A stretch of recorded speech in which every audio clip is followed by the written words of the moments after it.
नमस्कार, प्रभा साक्षी देख रहे हैं आप। आपके साथ मैं हूं अंकित सिंह। बिहार एक्सप्रेस में आपका स्वागत है।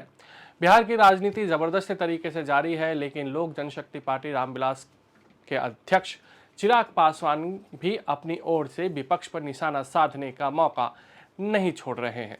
इसके साथ ही उन्होंने ये भी कह दिया है कि उनके लिए राजनीति का आधार जाति नहीं बल्कि बिहारी पहचान है। पासवान ने पटना में संवाददाताओं से कहा कि 14 करोड़ बिहारियों की बात करूंगा, बिहार फर्स्ट, बिहारी फर्स्ट की बात करूंगा। मेरा दल जातिगत समीकरणों से ऊपर उठकर महिलाओं और युवाओं को प्राथमिकता देने वाली राजनीति में विश्वास करता है। उन्होंने विधानसभा में नेता प्रतिपक्ष तेजस्वी यादव पर निशाना साधते हुए कहा कि वे लगातार जातिगत समीकरणों की बात करते हैं। पासवान ने कहा कि तेजस्वी यादव के दिमाग में ईबीसी, ओबीसी, दलित और अन्य जातियां हो सकती हैं, लेकिन हमारे लिए बिहार की जनता सिर्फ बिहारी है। जो नेता एमवाई यानी कि मुस्लिम यादव का तमगा गर्व से पहनते हैं, वे हमेशा जाति आधारित राजनीति करते रहेंगे। केंद्रीय खाद्य प्रसंस्करण मंत्री पासवान ने कहा कि उनकी पार्टी भी एमवाई समीकरण को मानती है, लेकिन उसका अर्थ है महिला और युवा।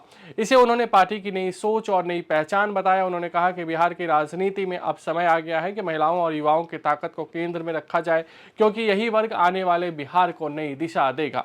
मेरी राजनीति का मकसद बिहार के प्रत्येक नागरिक को सम्मानपूर्वक राजनीतिक प्रक्रिया में शामिल करना है। जनता की समस्याएं, विकास और युवाओं के लिए रोजगार मेरे एजेंडे के प्रमुख बिंदु रहेंगे।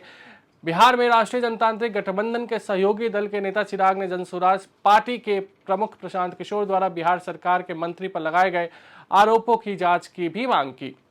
उन्होंने निर्वाचन आयोग पर प्रतिक्रिया व्यक्त करते हुए कहा कि रिपोर्ट का आना अपेक्षित था। पासवान ने कहा कि अब देखना है कि विपक्ष इस पर कितनी राजनीति करता है, मगर कोई त्रुटि होती है या कोई अच्छा सुधार हुआ है तो उसकी जिम्मेदारी पूरी तरीके से निर्वाचन आयोग की होगी।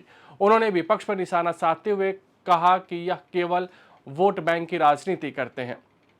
चिराग पासवान ने कहा कि विपक्ष बिहार विधानसभा चुनाव से पहले मुद्दा विहीन हो चुका है और विशेष गहन पुनरीक्षण यानी कि एसआईआर को लेकर अगले कई दशकों तक आपत्तियां जताता रहेगा।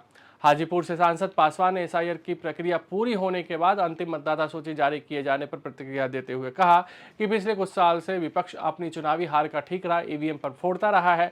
अब आने वाले कई दशकों तक वे एसआईआर में खामियां ढूंढते रहेंगे। उन्होंने कहा कि बिहार समेत अन्य जगहों पर मतदाता सूची में लंबे समय से सुधार की आवश्यकता थी, क्योंकि इसमें बड़ी संख्या में नामों की पुनरावृत्ति हो रही थी। पासवान ने कहा कि इसके अलावा मृत व्यक्तियों के नाम भी लंबे समय तक सूची में बने रहे।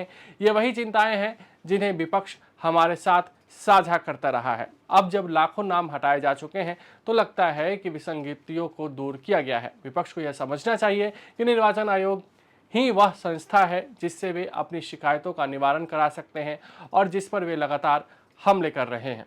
आयोग ने मंगलवार को बिहार की अंतिम मतदाता सूची प्रकाशित की, जिसमें 7.42 करोड़ मतदाताओं का विवरण दर्ज किया गया है। जून में एसआईआर की शुरुआत होने के बाद से इसमें 47 लाख से अधिक नाम काटे गए हैं। इस वर्ष राज्य में विधानसभा के चुनाव होने हैं।